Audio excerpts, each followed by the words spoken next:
Thank you for staying with us here on the SportsMax Zone. Reigning ManningCup champions Kingston College take on fierce rivals and the 22-time champion St. George's College on Saturday in Jamaica's ISSA Schoolboy Football ManningCup competition at Winchester Park in Kingston. It's a game that will be shown live right here on SportsMax at 3 p.m. Jamaica time, 4 p.m. if you're outside Jamaica. And we know that when KC and George's clash, as many people outside Jamaica will be tuning in as those on the Rock. As part of our preview between these two outstanding schoolboy teams, we look back at their encounter from the 2018 ManningCup final, a match that produced some lasting memories for both institutions under the guidance of the voice, Donald Oliver.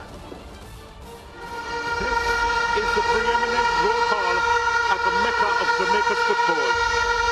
Generations waited for the stars to align as they do this evening in the hope of seeing something we have never seen before.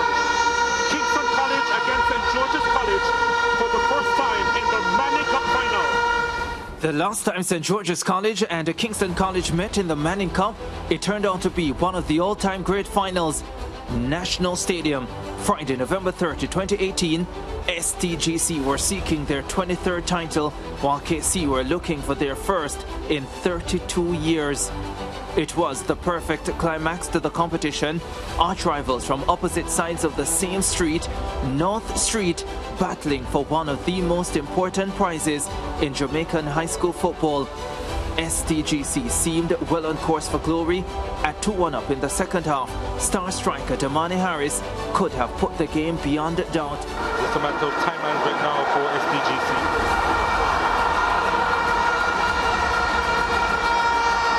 Trying to get by his mark and does.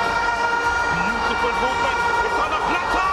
The Harris, oh my goodness me. We have seen some misses in the game, and that probably takes the cake. You mean misses of the season? Inexplicable. What work from the substitute shot from White Taylor? Great strength. Impossible. Impossible. And like the warriors they are, KC sensed an opportunity and they took it. The famed purple scored 2 goals mere minutes apart in the dying moments, and just like that, snatched the title from the light blues. It was a most dramatic finish. That's it! The long night has ended for Kingston College!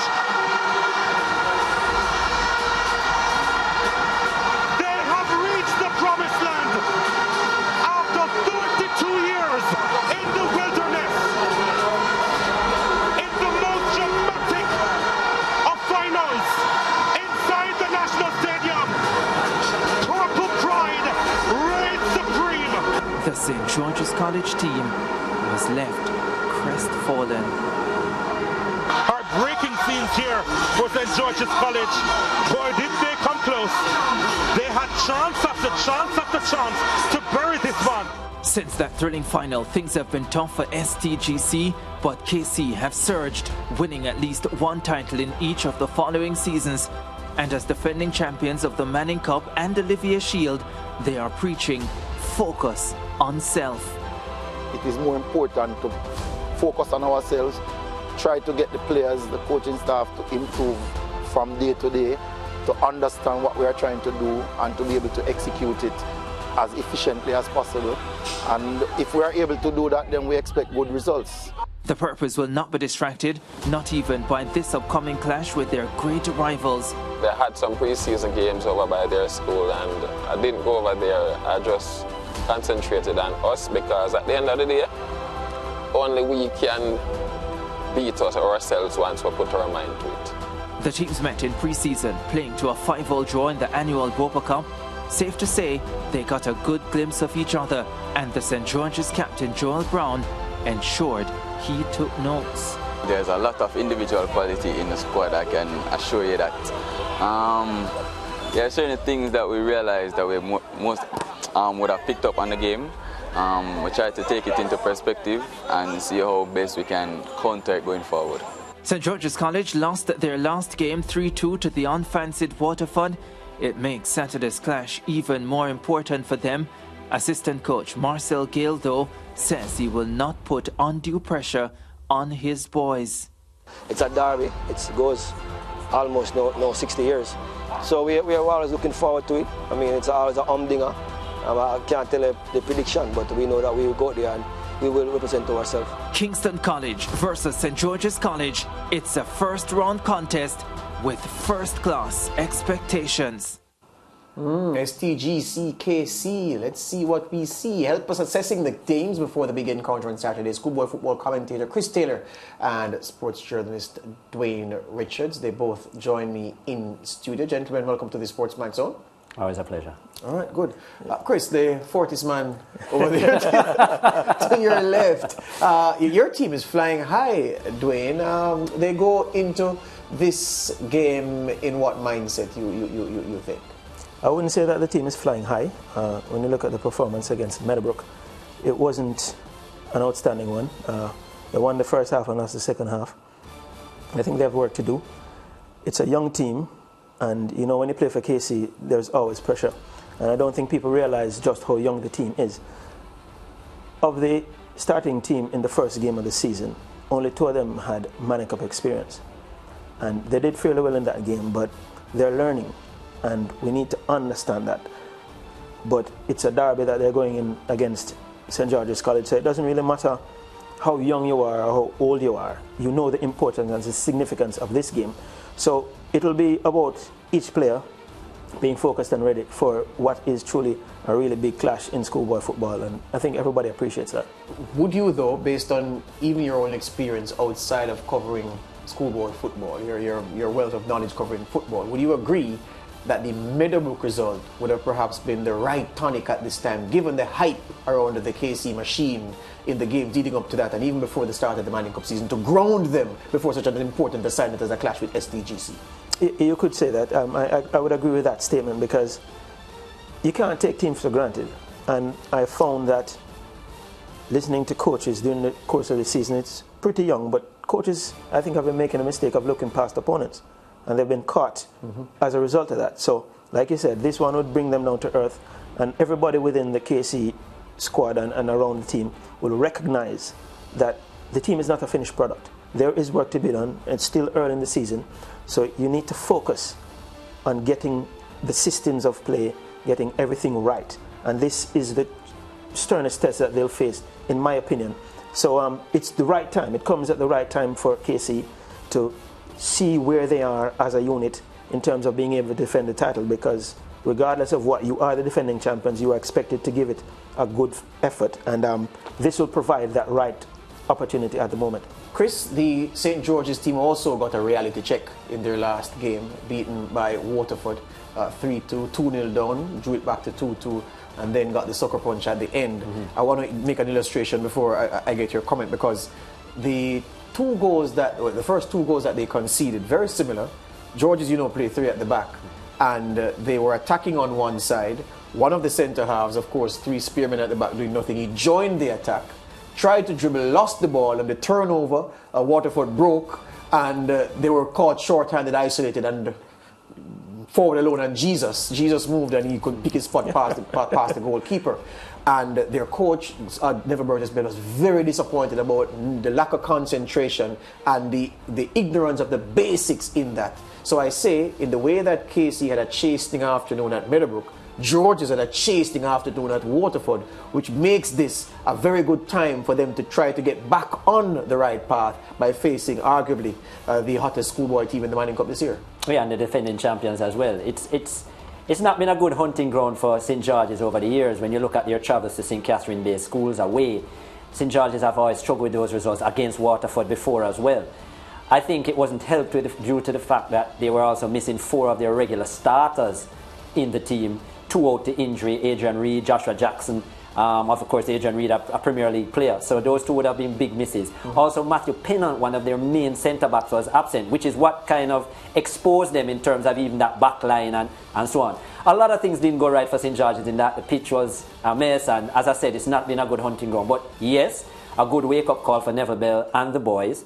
What I will say is that a lot of this St. George's team, they have been around for the last couple of years. They got a lot of heavy beatings last year, and a lot of the team is still here. So what they do have over KC is experience. I think on paper, Kingston College more talented, But I think St. George's a bit more experience and so on. So maybe the balance of that makes the clash even more mouth-watering. Yeah, my producer is pushing me to look at the group. I'm going to give you that, Sir D, to look at. But just quick one, Chris.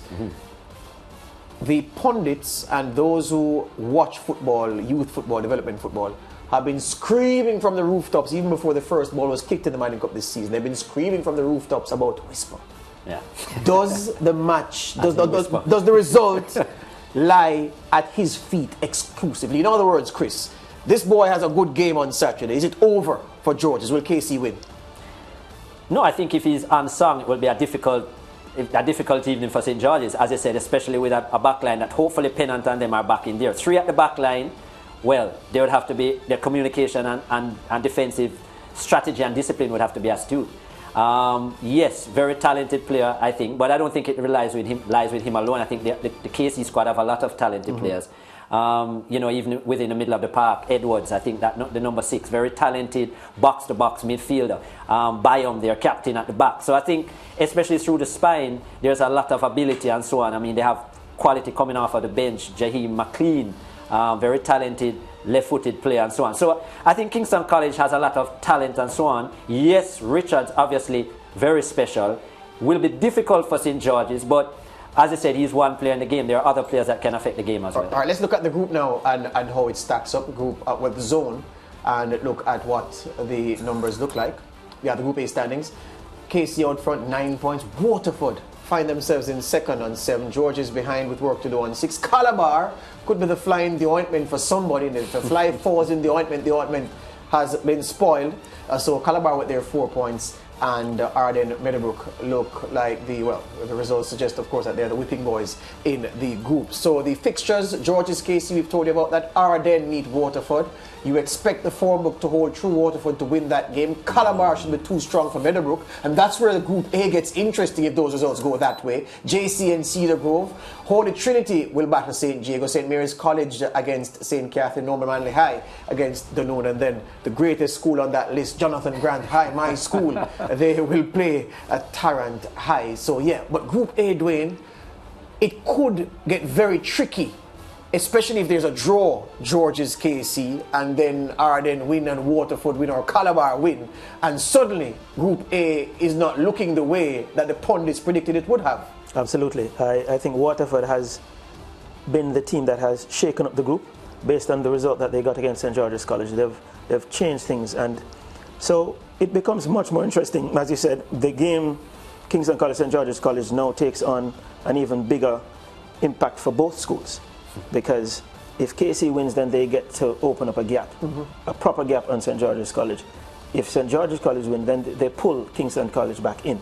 So it makes it interesting. And if the other two schools, Bridgeport and Calabar, win, then it gets closer and more tightly. Waterford, right. Yeah. Yeah, Waterford and Calabar. Then it gets tighter at the top, and it makes it even more interesting. We're still in the first half of the first round. So that means it now pulls the focus back onto this group. Yeah. And makes it so much more interesting going forward. Chris, I've had several conversations with Bertis Bill over time, not this season, about the message to his players. He says, George, the bulk of my team talks are not about football. It's about relationship issues, school issues, home issues, because there's a lot of emotional management to do with boys this age in this competition. You would agree that is an underrated aspect of managing players at this level, especially when Georges clashes KC, Chris. It's going to be on TV. Everybody's talking about it. Your friends in the USA can watch it. Your friends in Canada can watch it. People down the islands can watch it. And there's this huge expectation. Emotional management for both coaches, KC and Georges, is going to be key on Saturday. Yeah, and in a derby, as I said as well, and Bertis would have had these players for quite a while. As I said, these players have been playing in the squad for quite a bit. So the cohesion, even if the talent is not there on paper of the same magnitude, the cohesion, the brotherly love and so on is within the camp. And as I said, Bert is very much of a father figure. Another thing for Kingston College, obviously there's been a big shake-up in the coaching staff. Yes, Andrew Edwards and Raymond Watson are there. Raymond Watson been there for a long time. So quality, yes, but no Ludlow Bernard. So that does add some shift. And as you said, the pressure of being on TV in a derby, the experience of having played at this level before does count for something, and that's the one aspect that I said KC is missing. Questions as towards their discipline in certain areas, so that is important for them to get that together. There's already been some shake-up in the squad for indiscipline, and that's very unfortunate. But just like you have Richards, as we spoke about, Dejan, on Whisper, in the KC squad, you have a player like Brian Burkett, who is very influential in the St. George's squad. He's already scored 6 goals. He has 3 assists. This is what his 3rd or 4th season, I think, in the Manning Cup. Very talented player. And as he spoke about this all-round thing, this is a youngster who has 9 successful passes, you know, at the level. So I mean, in his academics. So I mean, there is quality in this St. George's team. There's Premier League quality in there as well, and that's why I think that this matchup is very close. Dwayne, the thing is this: both teams are ball dominant. They like to have the ball at their feet. They like to play. Bertis teams will live and die. You can close your eyes and look at them and know that that's a Bertis team. Counter-attack could be crucial on Saturday. It will be. It will be. The goals will come from counter-attack. Who's best equipped to exploit the counter-attack of the teams? Who's better equipped? Based on what we saw on the opening day of the season, I would say Kingston College. That is how they scored their goals, on the counter. You agree with that? Whereas St. George's College scored the goals pressing. You know, as a group, they pressed and they dominated that game. Team transition. And they dominated that game. Kingston College hit on the counter the big ball from right to left, left to right, and they created the chances, got in behind the defenders and scored the goals. As we see here. And that's why I think they can hurt St. George's. If St. George's play in the way that they played against Ardennes when they won 6-0, which is open style football, I think that plays in Kingston College's bank. I think they can really hurt them, especially with the quality of Whisper. We're out of time. Who wins, Chris? Saturday. I give Kingston College the edge. What score? The odd goal, but I see a draw possible, but I give them the odd goal. I'd say 2-1. What is true is that the draw is a bad result for both schools, especially if Bridgeport, if Waterford, just keep that at Bridgeport. I don't know, so you do it. You put Bridgeport in my head. If Waterford and Calabar win, a draw is an awful result for both teams. Chris says KC. It's not very awful because it's still early in the season. There's still a lot of points to be played for, but you just want to have that gap. Absolutely. It's comfort. Yes. Who wins? Kingston College. I didn't expect you to say anything different. You came in your Fortis wristband. Yes, sir. Yeah? You should have taken it off before you came on the show. Yes, I've never done that. So KC by what? Chris says about 2-1 odd goal. 3-1. 3-1. Yeah. 3-1. All right, the KC man has to, in true KC style, load it up. All right, so look, whatever happens is going to be on SportsMax, 3 p.m. on SportsMax, 4 p.m. if you're outside Jamaica. KC and the St. George's College. It's just the ManningCup game. It's just the biggest game of the ManningCup season so far. Some outstanding young talents on show. And whatever happens, I suspect, if the weather holds especially, the quality of football will be good. And the chips will fall where they may. I'll be focusing on the Tarrant game. Jonathan Grant is playing in that one. We take a break here at the SportsMax Zone. Zone update 2 after these.